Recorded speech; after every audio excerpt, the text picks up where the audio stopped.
Alright, we're back in the third part of this little three-part video on assembling auxiliary. So we've got,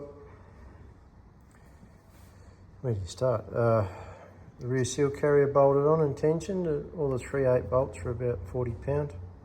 Don't forget the O-ring that goes underneath this seal runner, otherwise you'll have an oil leak. And we'll do him up in tension once the auxiliaries on the main part. The range change is on. I don't know if we can see, and then the bolts are in tension to 120 pound. You've got your rod in, and there's a piston and a big nut under that. And if you want, you can, with an air blower, you can put air in these two ports and test your range change before you fit it to the gearbox. If you get the range change going both ways, you know it's in time. Right, you've got to put your strap-ons. The electricians will know what I'm talking about, strap-ons. Your straps. Put strap on to hold counter shaft in position. They don't have to be tight, just down till they touch. You want a little bit of play in that. They don't have to be tight, otherwise it makes it difficult. Can make it hard to put the auxiliary on. You'll notice that the splitter cylinder is not assembled in it. I don't do that when it's on the bench.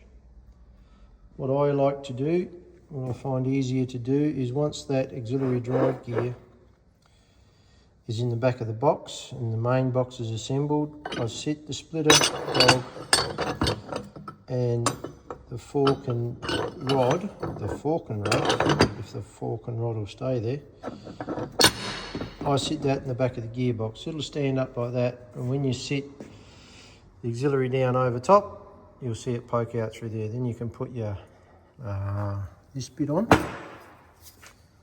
and you can sit him on, put your piston, nut, cover, blah blah blah, and the O-rings and whatever, and you can assemble that on there. I started doing that because I got frustrated with this dropping. Then you have to line that spline up and line that up, and as you're sitting it all in, I just find that it's easier to line that up first. Then you've only got the rod to line up, which is easy. Right, so then, of course, sit it on the back of the gearbox, set your preload up on the bearings, put your splitter in, that's it, paint it, test it, send it. Why we pulled this gearbox apart is because the common issue with Eaton gearbox is third and fourth gear.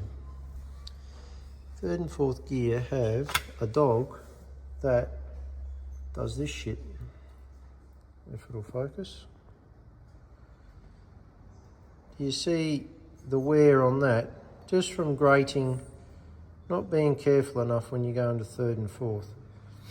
You can see there's still a little bit of engaging area left, but the driver said when he brought this up to me to have the gearbox removed, the gear stick jumped out and smacked him in the knee.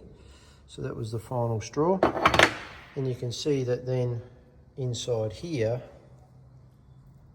what goes on as well, they get bashed around like that. So that little, this part here, you can see is worn to a point. Now, what's the point? The point is they should look like, where do I put it?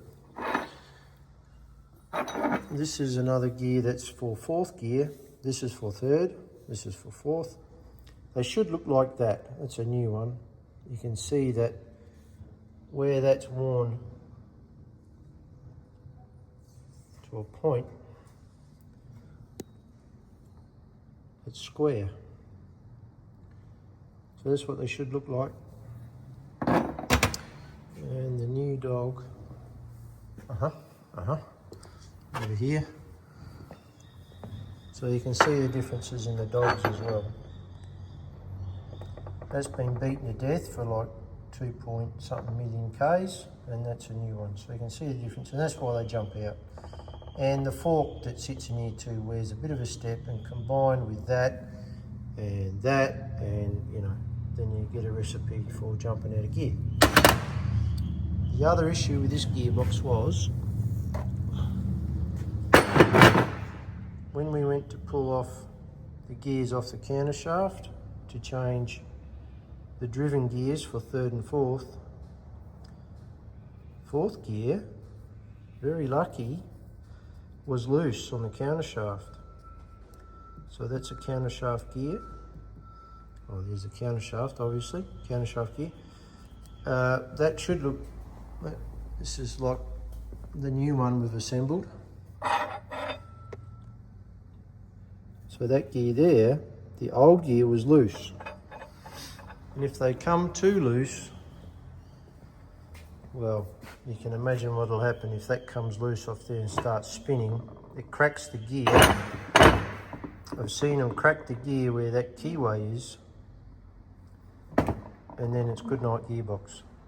It'll just blow that row to death, strip every last tooth off, and then, of course, the reigning catastrophe around it, it'll just make it scrap metal. It's a good one for Eaton Ringman then. Give it back to them. They can deal with it. So, that's about what's happened with this one. Yeah.